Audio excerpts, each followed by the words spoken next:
मैं अभिषेक राज, CEO founder Easyway global. आज हम बात करेंगे आईटीआई के सीबीटी एग्जाम के इंस्ट्रक्शन के बारे में। सीबीटी एग्जाम के लिए डीजीटी की तरफ से कुछ इंस्ट्रक्शन दिए गए हैं, कुछ गाइडलाइन दिए गए हैं, उसको जानना बेहद जरूरी है। अगर आप उस इंस्ट्रक्शन को फॉलो नहीं करेंगे, उस दिशा निर्देश को फॉलो नहीं करेंगे तो हो सकता है आपका रिजल्ट रुक जाए, आप एग्जाम में नहीं बैठ पाएंगे, आपको एग्जाम से टर्मिनेट कर दिया जाएगा। वैसे में सारी इन्फॉर्मेशन आपको पता होना चाहिए। और बच्चों का दूसरा सबसे बड़ा प्रॉब्लम यह है कि क्या जो प्रश्न आने वाला है हिंदी और इंग्लिश दोनों में रहेगा या केवल इंग्लिश में रहेगा, इस बात की जानकारी डीजीटी ने ऑफिशियली बता दिया है। इसके बारे में भी हम चर्चा करने वाले हैं। इससे अगर आप आईटीआई की हैं और गवर्नमेंट जॉब की तैयारी करना चाहते हैं, सरकारी नौकरी लेना चाहते हैं, गवर्नमेंट सेक्टर में जाना चाहते हैं, तो आप ईजीवे कोचिंग को ज्वाइन कर सकते हैं। 8 अगस्त से नया बैच स्टार्ट हो रहा है। आज ईजीवे के बच्चे हर डिपार्टमेंट में जॉब कर रहे हैं, चाहे बार्क की बात करें, इसरो की बात करें, रेलवे, मेट्रो, इलेक्ट्रिसिटी बोर्ड, हर जगह हमारे बच्चे आज जॉब में हैं। अगर आपको भी लगता है कि गवर्नमेंट जॉब में जाना चाहिए, गवर्नमेंट जॉब की तैयारी करनी चाहिए, तो आप ईजीवे कोचिंग को ज्वाइन कर सकते हैं। 8 अगस्त से नया बैच स्टार्ट हो रहा है। इसके अलावा हमारे ऑनलाइन भी बैचेस चलाए जा रहे हैं, लाइव क्लासेस चल रहा है। हमारे एप्लीकेशन को प्ले स्टोर से डाउनलोड कर सकते हैं। तो चलिए शुरुआत करते हैं। आपको आईटीआई के जो इंस्ट्रक्शन दिए गए, जो डीजीटी की तरफ से इंस्ट्रक्शन दिए गए, उसके बारे में हम बताएंगे। उससे पहले आपको एडमिट कार्ड में सबसे इंपॉर्टेंट चीज़ को ध्यान देना होगा कि इंपॉर्टेंट चीज़ ये है कि आप अपना रोल नंबर जरूर चेक कर लीजिएगा कि आपका रोल नंबर सही है या गलत है। ठीक है, रोल नंबर सबसे पहला काम है, अपना रोल नंबर चेक करें कि रोल नंबर आपका सही है गलत है। अपना नाम, फादर्स नेम, ट्रेड, ये सारी चीज़ें चेक कर लीजिएगा। और सबसे इम्पोर्टेंट है कि डेट, किस डेट को आपको एग्ज़ाम है। जैसे ये जो कैंडिडेट है, इनका एग्जाम है 13 को, ठीक है, 13 अगस्त को। आप भी अपना डेट को जरूर चेक कर लीजिएगा। ठीक है, एग्जाम का ड्यूरेशन यहाँ पर दिया गया है, कितने बजे एग्जाम होगा। इनका एग्जाम 3 बजे से लेकर 5 बजे तक है, 2 घंटे दिया हुआ है। तो आप भी चेक कर लीजिए एग्जाम का ड्यूरेशन क्या है, मतलब एग्जाम कब स्टार्ट हो रहा है, क्योंकि अलग अलग शिफ्ट में एग्जाम लिया जाएगा। वैसे में आपका शिफ्ट कौन सा है, उस बात को आपको ध्यान देना होगा। ठीक है, इसके अलावा एग्जामिनेशन सेंटर का एड्रेस यहाँ पर नीचे दिया गया है। यहाँ पे एग्जामिनेशन सेंटर का एड्रेस दिया गया है। अब आपको इस एड्रेस पे जाकर एग्जाम देना होगा। ठीक है, आगे बढ़ते हैं। ये इंस्ट्रक्शन यहाँ पे दिया गया। अब एक एक इंस्ट्रक्शन को हम आपको पढ़ के समझाएंगे, क्योंकि आपके पास समय नहीं है। दूसरा हो सकता है इंग्लिश की वजह से बहुत सारे बच्चों को इंस्ट्रक्शन समझ में नहीं आया होगा, नहीं पढ़े होंगे, तो आपको मैं सारा चीज़ समझाता हूँ। इसी के अकॉर्डिंग आप रेडी होकर एग्जाम देने जाइएगा। ठीक है, चलिए शुरुआत करते हैं। इंस्ट्रक्शन नंबर 1 ये डीजीटी की तरफ से दिया गया, ध्यान रखिएगा।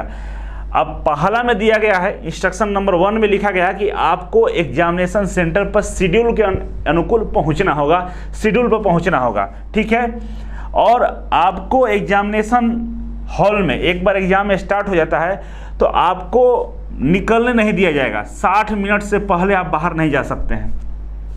एग्जाम स्टार्ट होने के 60 मिनट के बाद ही आप बाहर निकल सकते हैं। ठीक है, मतलब 1 घंटा एग्जाम मिनिमम आपको देना पड़ेगा। तो इसीलिए क्या कीजिएगा, टॉयलेट वगैरह जाना है, इमरजेंसी वाली जितनी भी सेवाएं आपको लगता है, बहुत सारे बच्चे जैसे बैठे एसी चालू हुआ टॉयलेट लग जाता है, ये सब चीज़ें करके जाइएगा, क्रियाक्रम करके अंदर बैठना है। ठीक है ना, नहीं तो बेचैन रहिएगा, क्वेश्चन नहीं समझ में आएगा। इसके अलावा लिख रहा है कि candidate reporting time 90 minutes before the examination start time. बोल रहा है कि 90 मिनट बिफोर, मतलब 1.5 घंटा पहले आपको सेंटर पर पहुंच जाना है एग्जाम शुरू होने से पहले। ठीक है, और बोल रहा है कि gate closing time, gate close होने का टाइम बता रहा है 15 minute before the examination start. 15 minute पहले गेट को बंद कर दीजिएगा एग्जाम शुरू होने से पहले। जैसे जिसका एग्जाम 3 बजे, उसको 2:45 में उसका गेट क्लोज हो जाएगा। 2:45 के 2:46 में भी जाइएगा तो आपको गेट के अंदर एंट्री नहीं करने दिया जाएगा। तो इस बात का ध्यान रखिएगा कि मिनिमम 15 मिनट पहले आपको पहुंच जाना है। लेकिन कोशिश ये करना है कि जो इसमें इंस्ट्रक्शन 90 मिनट पहले दिया है, कम से कम 1 घंटा पहले पहुंचिए। वहाँ पे बहुत सारा प्रक्रिया होता है, वेरिफिकेशन होता है, आपके अंगूठा का निशान भी लिया जाता है। ठीक है ना, तो बहुत सारा बायोमेट्रिक वेरिफिकेशन भी किया जाता है। इस वजह से आपको पहले पहुँचना काफ़ी ज़रूरी है। ठीक है, दूसरा नंबर में लिखा है कि जो एडमिट कार्ड आपको दिया गया है वो केवल और केवल इस एग्जाम के लिए वैलिड है, और जिस शिफ्ट के लिए आपको एग्जाम अलाउ किया गया उसी शिफ्ट में इस एडमिट कार्ड का वैल्यू है। ये नहीं कि अगर आपका एग्जाम 3 बजे से और 12 बजे वाला शिफ्ट में वहाँ पर जाकर एग्जाम दे सकते हैं, ऐसा नहीं है। जिस शिफ्ट में आपका एग्जाम है उसी शेड्यूल के अनुसार जाइएगा, उसी के लिए एडमिट कार्ड वैलिड है, दूसरे शेड्यूल में आप नहीं जा सकते हैं, ठीक है, ऐसा लिखा गया है। तीसरा नंबर लिखा है कि एग्जाम जो होगा ये कंप्यूटर बेस्ड टेस्ट है, सीबीटी एग्जाम है, जिसमें मल्टीपल चॉइस क्वेश्चंस आपसे पूछे जाएंगे।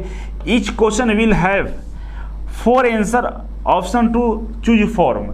बोल रहा है कि ये सीबीटी एग्जाम है और आपसे मल्टीपल चॉइस हम क्वेश्चन पूछेंगे, 4 गो ऑप्शन भी दिया रहेगा, उसमें से कोई एक ऑप्शन सही होगा जिसको आपको टिक आउट करना होगा।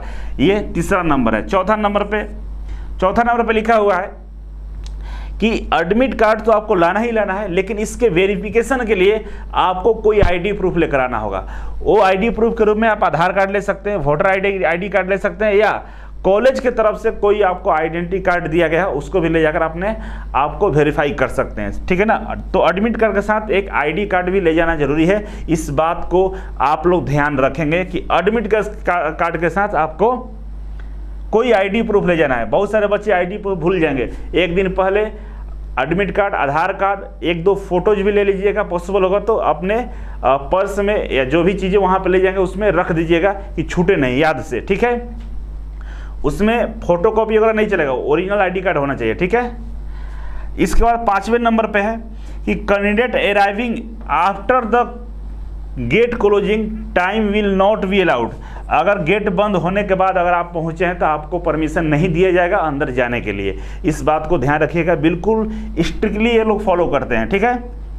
छठा नंबर बोल रहा है कि candidate without the printed copy of the admit card will not be allowed.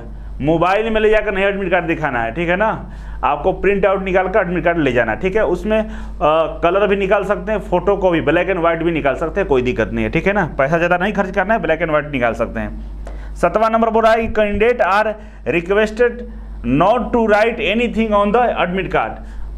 Admit card के ऊपर किसी भी तरह का कोई भी निशान या कलम का लिखा हुआ नहीं होना चाहिए। अगर लिखेंगे तो लोग फिर दोबारा से एडमिट कार्ड निकाल कर आने के लिए आपको बोलेंगे, इसलिए एडमिट कार्ड पर किसी भी तरह का कोई भी इंफॉर्मेशन लिखने का प्रयास न कीजिएगा, बिल्कुल नीट एंड क्लीन होना चाहिए, ठीक है। इसके अलावा बोला कि no bio break is a permitted during the examination. बोला है कि बायो ब्रेक हम आपको नहीं देने वाले एग्जाम के टाइम में, मतलब एग्जाम शुरू हो जाएगा तो 2 घंटे एग्जाम चलेगा, उस 2 घंटे के दौरान आपको पानी नहीं पीने दिया जाएगा, आपको टॉयलेट नहीं जाने दिया जाएगा, पेशाब और प्यास दोनों पर कंट्रोल करके एग्जाम में बैठिएगा, ठीक है। 9 नंबर है कि यहाँ पर 9 नंबर लिख रहा है कि थोड़ा सा इसको हम ऊपर करते हैं, हटाते हैं यहाँ से। Candidate will be permitted to appear for the examination only after proper verification by the centre. बोल रहा है कि कैंडिडेट को हम लोग प्रॉपर वेरिफिकेशन करने के बाद भी सेंटर में अलाउ करेंगे, तो वहाँ पे गड़बड़ाना नहीं है कि मेरा जल्दी अंदर घुसने दीजिए, मुझे खड़ा नहीं होया जा रहा है, मुझे प्यास लग रही है, मुझे टॉयलेट, ऐसा नहीं बोल सकते हैं। आपका प्रॉपर वेरिफिकेशन होगा तभी आपको अंदर जाने दिया जाएगा, ठीक है। और जब आपका वेरिफिकेशन कंप्लीट होगा तो आपके एडमिट कार्ड पर एक स्टाम्प ये लोग मारेंगे, वेरीफाइड स्टाम्प मारेंगे, वेरीफाइड हो गए, वो एडमिट कार्ड और स्टाम्प जरूर ले लीजिएगा। इससे एग्जाम के दौरान किसी भी वेरिफिकेशन में आप नहीं फंसेंगे, आप परमिटेड रहेंगे, ठीक है। तो ऐसा ना कीजिएगा जल्दीबाजी में बिना स्टाम्प लगाए आप चले गए एग्जाम में, और जब एग्जाम के दौरान चेकिंग में अगर आप पकड़े जाएंगे तो एग्जाम से बाहर कर देगा, ठीक है। तो स्टाम्प जरूर लगवा लीजिएगा आप, किसके ऊपर, एडमिट कार्ड के ऊपर, ठीक है। नेक्स्ट पॉइंट है हमारा 10 नंबर, ठीक है, 9 हो गया, 10वां नंबर देखिए, लिख रहा है कि any candidate found using any unfair means, किसी भी तरह का अनफेयर बिहेव करेंगे, मतलब सेंटर का जो रूल रेगुलेशन है उसके विपरीत आप वहां व्यवहार करेंगे तो आपको एग्जाम से बाहर कर दिया जाएगा, एग्जाम नहीं देने दिया जाएगा, ऐसा इसमें लिखा गया है, ठीक है। 11 नंबर देखिए, अब इसमें लिखा है कि 11 नंबर में कि कुछ भी प्रॉब्लम होता है, किसी भी तरह का आप कंप्लेन करते हैं तो फाइनल जो डिसीजन होगा वो एग्जाम एडमिनिस्ट्रेटर है उसके द्वारा डिसीजन लिया जाएगा। मतलब फाइनल डिसीजन डीजीटी के जो अधिकारी होंगे वो लेंगे, या उनके तरफ से जो असाइन किए गए उनके तरफ से जो भी फैसला दिया जाएगा वो मान्य होगा, ये लिखा है 11 नंबर में। 12 नंबर लिखा है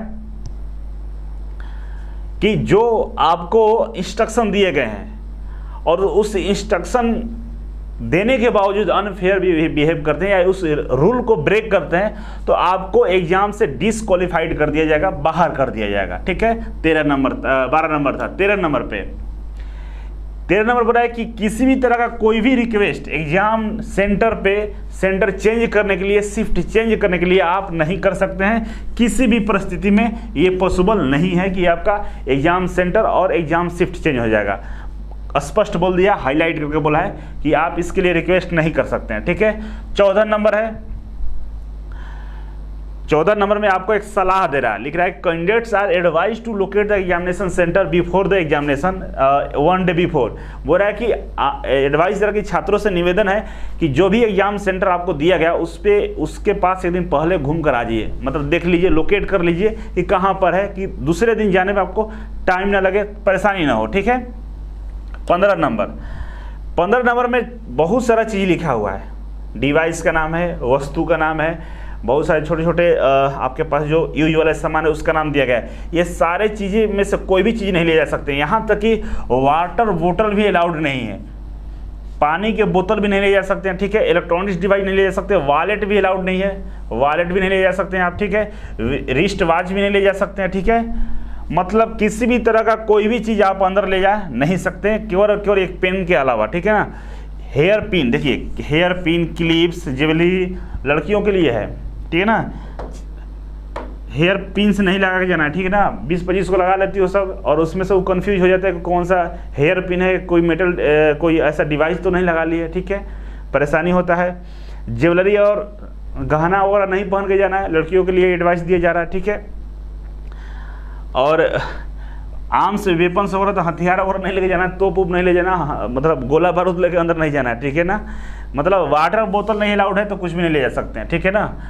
तो आप समझिए कि आपको एग्जाम हॉल के अंदर में कुछ भी नहीं लेके जाना है। 15 नंबर में कुछ भी नहीं लेके जाना है पेन के अलावा। हो सकता है ये पेन लोग पेन भी दे सकते हैं, किसी किसी सेंटर पे ये भी होगा कि पेन भी अलाउ नहीं होगा, सेंटर वाले खुद आपको पेन देंगे, ठीक है। अब इसमें बोल रहा है कि एक चीज़ का ध्यान और रखने के लिए बोल रहा है कि अगर आपके पास बैग है, बैग लेकर जा रहे हैं घर से, तो आप सेल्फ व्यवस्था करके जाइएगा। डीजीटी की तरफ से या एग्जाम सेंटर की तरफ से आपको कोई व्यवस्था नहीं दिया जाएगा बैग रखने के लिए। कहीं कहीं एग्जाम सेंटर वाले अपने स्तर पर रख देते हैं, वो अलग बात है, लेकिन इसकी रिस्पॉन्सिबिलिटी आपकी होगी, आपका बैग कहाँ रखा जाएगा इसके लिए एग्जाम सेंटर जिम्मेवार नहीं होगा, तो आप अपना बैग लेकर नहीं जाएं, ठीक है, ये बोल रहा है। 16 नंबर, जो हैंडीकैप वगैरह जिनको दिखाई नहीं देता है, सुनाई नहीं देता है, उनके लिए 20 मिनट एक्स्ट्रा टाइम दिया जाएगा, ये बोला गया है, ठीक है। और सबसे इम्पोर्टेंट जो सवाल आपका था 17 नंबर में दिया गया है कि क्या सर जो क्वेश्चंस होगा हिंदी और इंग्लिश दोनों में होगा, आप बताइए किस तरह के क्वेश्चंस आएंगे। देखिए यहाँ पर स्पष्ट कर दिया है DGT, question and option will be available in English and regional language only. English में कंपलसरी है, पूरे भारत में क्वेश्चंस इंग्लिश में रहेंगे। साथ ही साथ रीजनल लैंग्वेज जैसे बिहार, यूपी, हरियाणा, राजस्थान, इधर रीजनल लैंग्वेज क्या है, हिंदी है। ऑफिशियली क्या बोलते हैं, हिंदी बोलते हैं। तो हिंदी और इंग्लिश दोनों में रहेंगे। बंगाल में हिंदी ना, वहाँ पर बंगाली चलता है। तेलुगु में तेलंगाना में तेलुगु चलता है, ठीक है ना।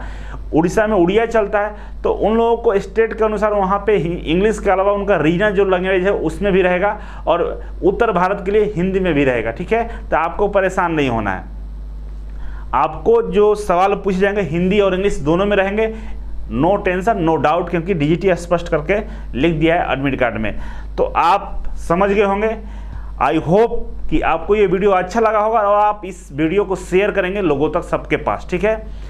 और हमारे तरफ से आपको एग्जाम को लेकर बहुत सारी शुभकामनाएं। आप अच्छे से पास कीजिए और जो भी फ्यूचर में भविष्य में बनना चाहते हैं उसमें लगातार प्रयास कीजिए। अगर उस प्रयास में अगर हम कहीं शामिल हो कि मेरे थोड़ा सा मेरे गाइड का ज़रूरत आपको पड़ रहा हो, या मेरे से कोई मदद चाहिए, या हमसे पढ़ना चाहते हो, तो हमें ज़रूर याद कीजिएगा। कमेंट बॉक्स में कमेंट कर लिख कर बताइए कि वीडियो कैसा लगा, ठीक है।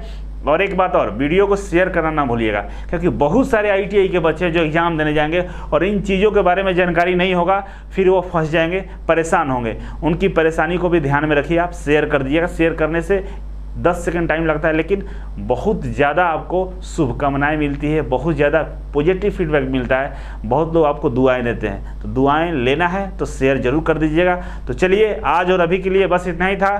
Thank you so much. फिर मिलते हैं आपसे नए वीडियो और एक नई जानकारी के साथ। तब तक के लिए नमस्कार।